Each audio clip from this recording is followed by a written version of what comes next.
कि एजाज़ भाई जो एक अच्छे सोशल एक्टिविस्ट हैं गुलबर्गा डिस्ट्रिक्ट के, तो उनके घर पे एनआईए और स्टेट पुलिस की रेड हुई है और उनको सुबह एक लंबी चौड़ी एक इन्वेस्टिगेशन के बाद सुबह 9:30 बजे उनको अरेस्ट किया गया है या डिटेन किया गया है। अभी एनआईए की कस्टडी में है एजाज़ भाई। तो हम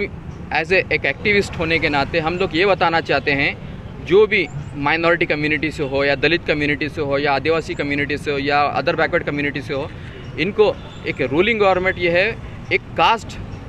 कास्ट और रिलीजन की बुनियाद पर टारगेट कर रही है। उनके पास कोई चीज़ मिलता है या वायलेंस का मटेरियल नहीं मिलता है, वो सेकेंडरी चीज़ है। यहाँ पर सिर्फ एक कम्युनिटी का नाम, एक रिलीजन का नाम होना ही काफ़ी है अरेस्ट करने के लिए एनआईए और जो भी जितने भी सेंट्रल एजेंसीज हैं या स्टेट एजेंसी हैं सिर्फ। और यहाँ पर और एक चीज़ मैं बताना चाहूँगा, यहाँ पर जो एजाज़ भाई को जो डिटेन किया गया है, उनको उनके घर वालों को अरेस्ट मेमो या कोई डिटेल भी बताई गई नहीं है कि किस जुर्म में उनको इंटरोगेशन किया जा रहा है, किस जुर्म में उनको लेके गए हैं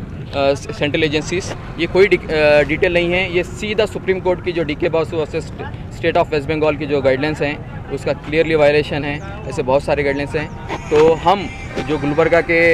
जितने भी एनजीओस हैं, एक्टिविस्ट हैं, इस एक्ट को, सेंट्रल एजेंसी के एक्ट को हम कंडेम करते हैं और इनके फैमिली के साथ हैं। पूरे गुलबर्गा और जितने भी ऑर्गेनाइजेशंस हैं सब इनके फैमिली के साथ हैं। और यहाँ पर जो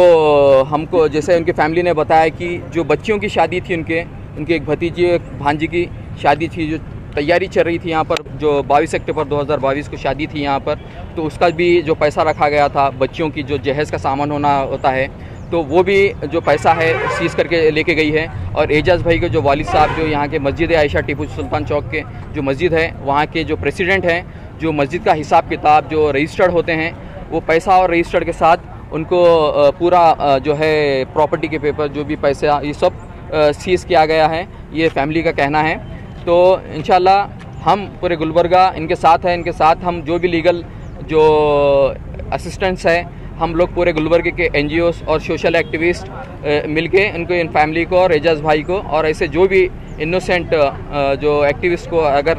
बिना कोई रीज़न के अगर कोई डिपार्टमेंट या कोई एजेंसी अरेस्ट करती है तो हम सपोर्ट करने का काम करेंगे। तो एक अच्छा सवाल किया है मुझे। तो कल ही जो सुप्रीम कोर्ट की जो डिविजनल बेंच है वहाँ से सेंट्रल गवर्नमेंट को एक फटकार पड़ी है कि जो भी ऐसा हेट जो मूंगर्स हैं, जो हेट स्पीचेस दे रहे हैं अक्रॉस इंडिया,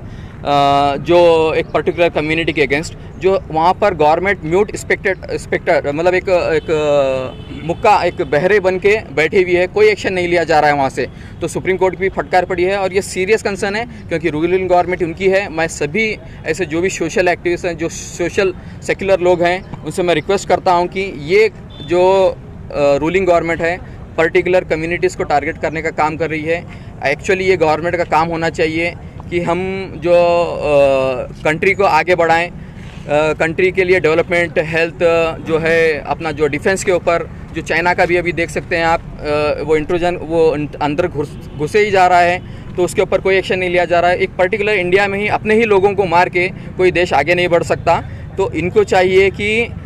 अगर कंट्री को हमारे आगे फ्यूचर में अगर आगे बढ़ाना है, आगे देखना चाहते हैं, तो सब कम्युनिटी को साथ में लेके चलना पड़ेगा, ना कि पर्टिकुलर एक कम्युनिटी को अगर आप ऑपरेस करेंगे तो कहीं ना कहीं हमारी भी कंट्री का पूरा इंटरनेशनल लेवल पे भी नाम ख़राब होगा। और ये जैसा आप यहाँ पर ऐसे दूसरे भी कंट्रीज़ थे, यहाँ पर जो जापान का जो भी एक मसला था, हिरोशिमा नागासाकी का जो न्यूक्लियर बम जो है यूएस ने ड्रॉप किया था, उसके बाद उन्होंने पढ़ाई को वहाँ पर तवज्जो देते हुए, टेक्नोलॉजी को तवज्जो देते हुए बहुत आगे निकल गया जापान हिंदुस्तान से। तो हमारे भी लीडर्स और सभी सेक्युलर माइंडेड को एक इंसान होने की ज़रूरत है। यहाँ पर जो कास्ट बेस ये कर रहे हैं, उनके भी बॉडी में वही खून है, हमारी बॉडी में वही खून है, हम भी इसी मिट्टी से हैं, वो भी इसी मिट्टी से हैं। हमारे पास जो है छुआछूत एक जो है एक पॉलिटिकल गेन, एक पावर, एक कुछ पर्टिकुलर कम्युनिटी के लोग पावर एक एंजॉयमेंट करने के लिए एक पर्टिकुलर कम्युनिटीज़ को एक एजेंडा बना के, एक टारगेट करके, प्रोसिक्यूट करके एक पावर रिटेन करना चाहते हैं और इसमें सेंट्रल एजेंसीज़ को एक टूल की तरह इस्तेमाल कर रहे हैं। ऑब्वियसली देखिए, अगर जो पीएफआई हो या कोई भी दूसरे भी तंजीमें हों, अगर उनके अगेंस्ट अगर आपके पास एविडेंस है, कोई प्रूफ है, कोई वायलेंस में अगर वो इन्वॉल्व हैं, तो आप 100% आप एक्शन लीजिए उनके ऊपर। जब आप बिना, जैसे आज एजाज़ भाई को जैसे अरेस्ट किया गया, बिना कोई उनके पास कुछ मिले, मतलब जस्ट एक उनके घर पे रेड किया, उठा के लेके गए। किस जुर्म में उठा के लेके गए, किस नहीं, पता नहीं। आज हिंदुस्तान में सिर्फ हम मुसलमान, हम दलित, हम आदिवासी, हम पिछड़े रहने की वजह से एक पर्टिकुलर रूलिंग कम्युनिटी के रूलिंग पार्टी के लोग हम पे एक प्रोसिक्यूट करना, एक हम लोग को दबा के रखना चाहते हैं, अपनी पैर की जूती बना के रखना चाहते हैं।